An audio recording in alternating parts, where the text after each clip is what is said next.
Hello friends of paperbound knowledge transfer, and welcome to another book review, another video on my channel. The book I'm talking about today is quite special to me because it is one of my favorite history books and because I did my very first video on this channel, in fact my very first two videos I think, on this channel about it. But that was more than a year ago now, and the old video really doesn't cut it anymore, really doesn't stand up to my standards now, which is why I'm redoing it. If you are interested in how far I have come since then you will find the old video, which I've delisted then, in the description below, a link to it, and you can have a look at it.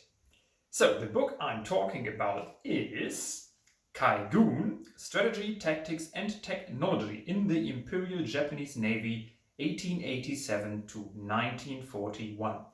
Written by David C. Evans and Mark R. Peattie. What makes this book very special right from the get-go is that the language barrier between Japanese and Western languages like English is very real.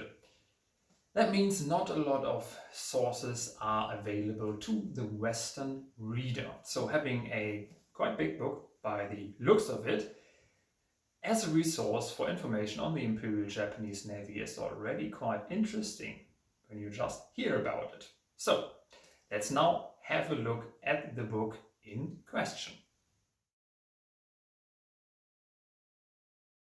Let's first look at the structure and the content of the book.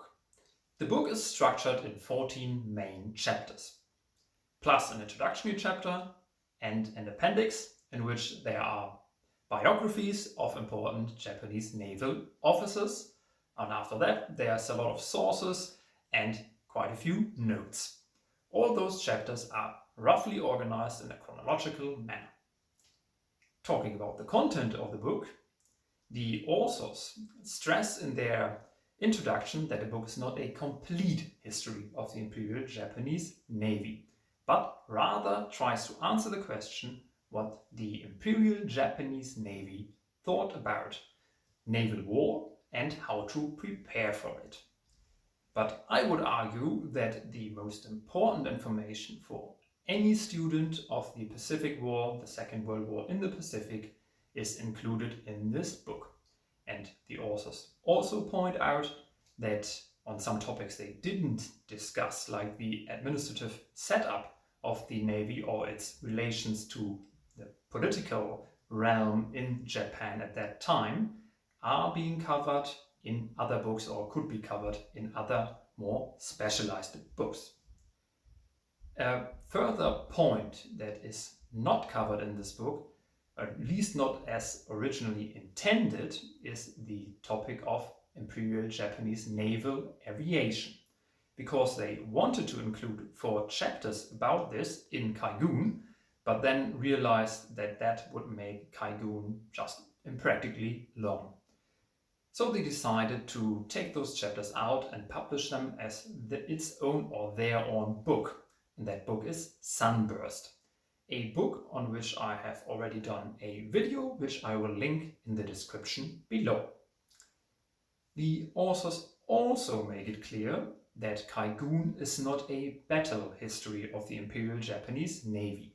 Yes, important battles like Tsushima in the early years are covered, because they also are quite important for the development of the Imperial Japanese Navy. But, for example, the entirety of the Second World War and its battles are only, in quotes, covered in a relatively short summary chapter at the end of the book. So, after telling you what Kaigun is not about in quite some length, let me now tell you what it is about, or what is in it.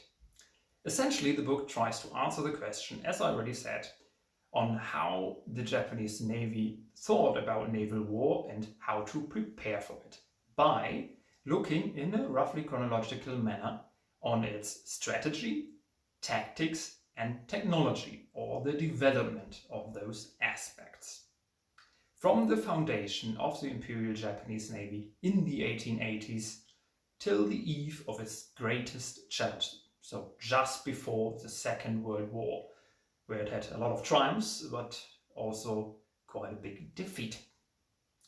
For example, Chapter 2, First Success, deals with the period prior and with the Japanese War of 1894-95. Or another example, Chapter 8, Outranging the Enemy, which deals with the period of 1930 to 1936. In that chapter, the implications of that idea to outrange the enemy for example, technology and tactics are discussed. For example, for fire control, or the famous long lance torpedo. Considering illustrations, all chapters are quite richly illustrated, with maps, tables, photographs, and diagrams of things like tactics, armaments, and ships, which of course greatly helps with the understanding of the presented information. Let's now talk about the aspects that I particularly liked or disliked about this book. Let's start with the negative aspects. And there really is only one thing that I can kind of drag out, and that is that the book is very long. 500 pages is a lot, and you really need to be willing to borrow through it if you want this information. But I like all this information, so this is also a positive point in disguise. On the positive side, I think it is fascinating to get the Japanese perspective, to have a look into the Japanese mindset and the thought process that led to the Japanese Navy being the Japanese Navy, Imperial Japanese Navy, that then fought the Second World War. Because for a Western person, sometimes some decisions they made and force composition and so on are sometimes hard to understand. So having this perspective is just very nice and very cool. And in addition, I think the book is well written and nicely illustrated. And now for my final verdict on this book, which should be no surprise to you because I've already said it's one of my favorite history books. And yeah, I think it is excellent. If you can persevere through the about 500 pages of content, then you will get a priceless insight into Japanese naval thinking. Especially when one kind of puts together Sunburst and Kaigun, you can gather a quite complete, in my eye, picture on Japanese naval aspects and all Japanese naval aspects put together. In short, I think this book is very good, and every student of the Pacific War, everybody interested in the Pacific War, should buy and read it. And now some reading recommendations from me for you on kind of the same topic, Imperial Japanese Navy, Pacific War. The first would be, as I've already mentioned quite a few times in this video, Sunburst, which deals with the Imperial Japanese Naval Aviation side of the Imperial Japanese Navy. I've also done a video on that. I will link it in the description below.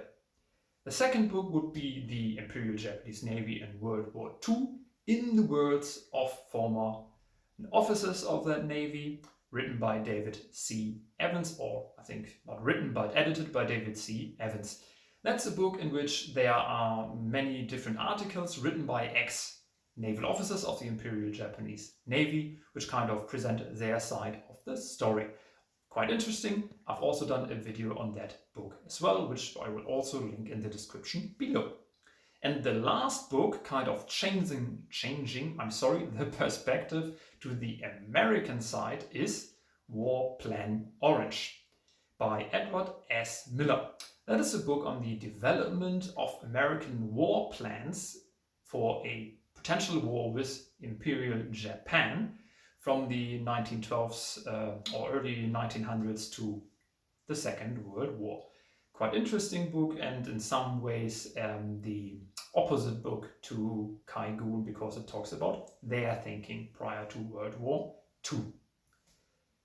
Well, that's all from me for today. That was my opinion on this book, or my recommendations for you. I would be very interested to hear what you have to say about this book, what you think about this book, and maybe what other reading recommendations you have for me. So if you want to give me some of those, please put a comment below the video. That would be very nice. Other than that, I can only say thank you for watching. Have a nice day, have fun reading. See you in the next video.